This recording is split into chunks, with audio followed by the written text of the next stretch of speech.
Shabbat Shalom. So I know it's not always a good idea, but it's a hard habit to break sometimes. Often when I wake up, the first thing that I do is I grab my phone and I check the news, which I often do with trepidation.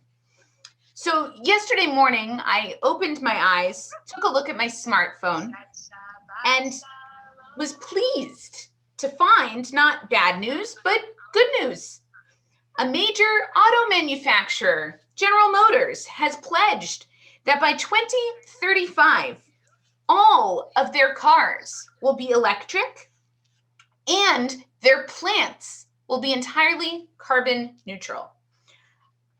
I think it's worth marveling at how far our society has come in raising awareness of the dangers of climate change and in developing technically and economically viable clean technologies when a major creator of carbon-producing combustion engines makes a commitment like this.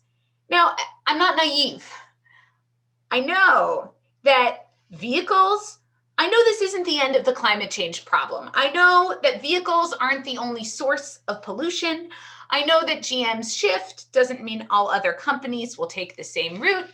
I know that in the 15 years it's going to take for this transition, plenty more carbon will be generated by GM and other companies. And I know that a substantial amount of climate change is likely unstoppable given the amount of damage we humans have already done. However, for those of us who feel existential dread at times about the future of our planet, who are concerned about the devastation that has already been caused by climate change and that is poised to get much worse over the next decade, every victory is worth celebrating. In Parshat B'Shalach, the Israelites experience their own moment of existential dread as they watch the approaching Egyptians. Whereas the destruction caused by climate change has been incremental with one natural disaster after another, their destruction is imminent. Caught between the sea and Pharaoh's army, they panic. They say to Moses, "What have you done to us, taking us out of Egypt?" Already they start to long for the predictability of slavery. Moses, however, is calm. After all, he has had a front seat to an incredible number of physics-defying miracles, and he knows God is determined to free the Israelites and to do so with increasingly dramatic actions. Moses calls on the Israelites to share his faith and to get ready for a show of God's power like nothing they have seen before. Hityatzvu ur'u et Yeshuat Adonai. Stand by and witness God's deliverance. He concludes his speech by again reminding them to be calm and to watch in awe. Adonai yilachem lachem ve'atem tacharishun. God will fight on your behalf and you hold your peace. After this grand declaration of faith in God's power, we might expect an immediate miracle. But instead, something entirely different happens. God speaks and God chastises Moses. Why, we might ask, would God be upset with such a powerful, moving statement of belief? Isn't loyalty exactly what God wants from the people? And for those of us who know the story, we know that God is about to do exactly what Moses has said, to deliver the Jews with an overwhelming and awe-inspiring display of power. So what's the problem? And yet, God isn't happy. God says, "Ma titzak elai, daber el bnei Yisrael v'yisa'u." What are you yelling at me for? Speak to the children of Israel and go. So what's God's problem? Well, God's problem seems to be that while dramatic miracles are effective, most of the time, that isn't how the world works. God doesn't want the people to be passive, to simply watch and wait for God to fix all of their problems. God demands that the people take action before God will step in and help them. Moses, having experienced so many of God's miracles already, may have forgotten that for every miracle, God demands human participation. Moses had to raise his staff, to go to Pharaoh, to actively take actions before God would step in. And in fact, the entire narrative of the Exodus is catalyzed, not by God, but when the people bring their suffering to God's attention by crying out. The story of the Israelites from the Exodus through their arrival in the land of Israel has been compared to the development of an individual. When the children of Israel pass through the Red Sea, they are born, emerging from the birth canal of the sea as a newborn nation. In the desert, God nurtures them as a parent does for a child, meeting all of their physical needs for shelter and for food through miracles. The nation goes through teenage rebellion and eventually gets to the land of Israel, where they are required for the first time to sustain themselves and to face the consequences of their actions, which they do again and again and again. By the time the children of Israel are a grown nation settled in the land, miracles are fewer and not so dramatic. The people are all grown up and they live in a world of responsibility.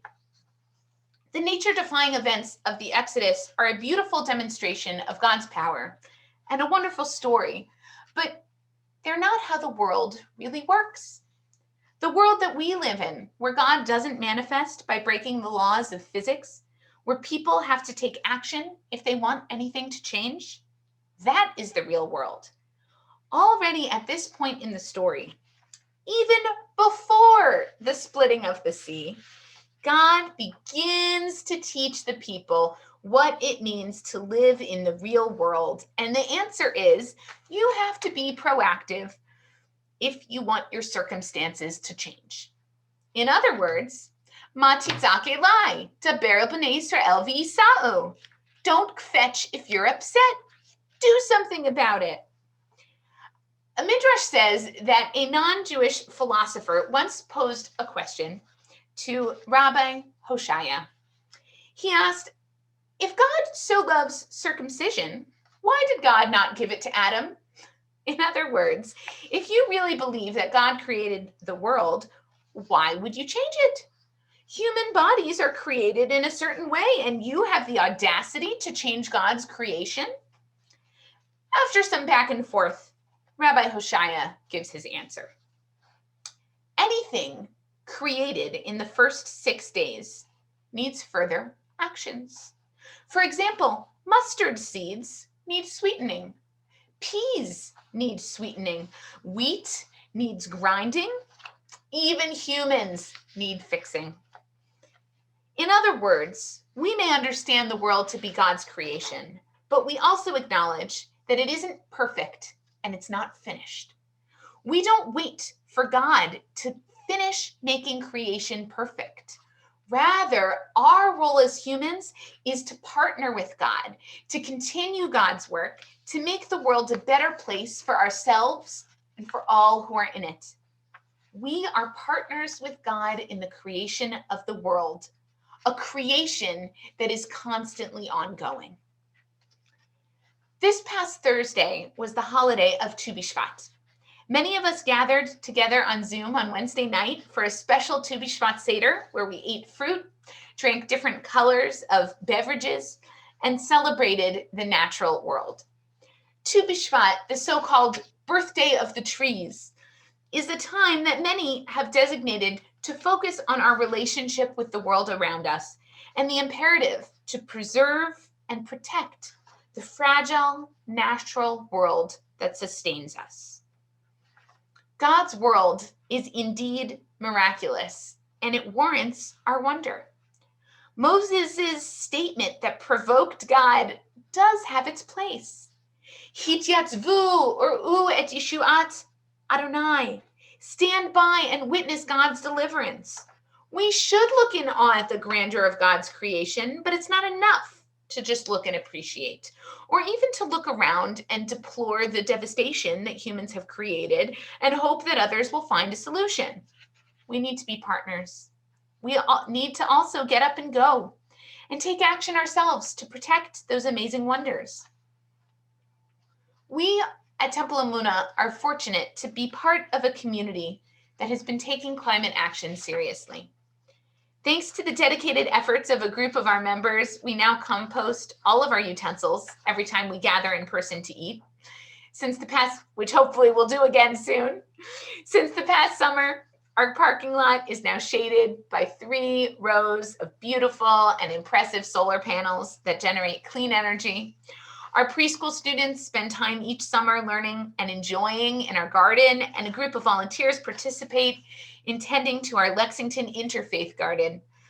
And now we have a new group that is working on finding new ways for us to engage in preventing climate change, a group that we will be hearing more from in coming weeks and months to come. So please stay tuned for more information from them and be alert for new ways that you can become involved in this important initiative. The news story that I read about yesterday morning didn't happen on its own. It happened because scientists and engineers have worked hard over the decades to find new sources of energy, new ways of building products, and new ways to make those processes cheaper. It happened because there are people who are willing to spend more money for electric vehicles, and people who are building infrastructure to make those vehicles more affordable and more convenient. It happened because activists and scientists have raised awareness of the dangers of carbon emissions, and because people have put pressure on companies and on governments to make change. And of course, all of these factors have to continue coming together in so many different ways in order to give us a chance of averting some of the worst consequences of climate change that are still to come. There are many ways in which our worlds are still unfinished, and we each have our own role to play. Let us be reminded of the message that God taught to Moses on the banks of the Red Sea. The world doesn't get better on its own. May each of us find our own way of partnering with God to make the world a little more complete, each in our own unique fashion. Shabbat Shalom.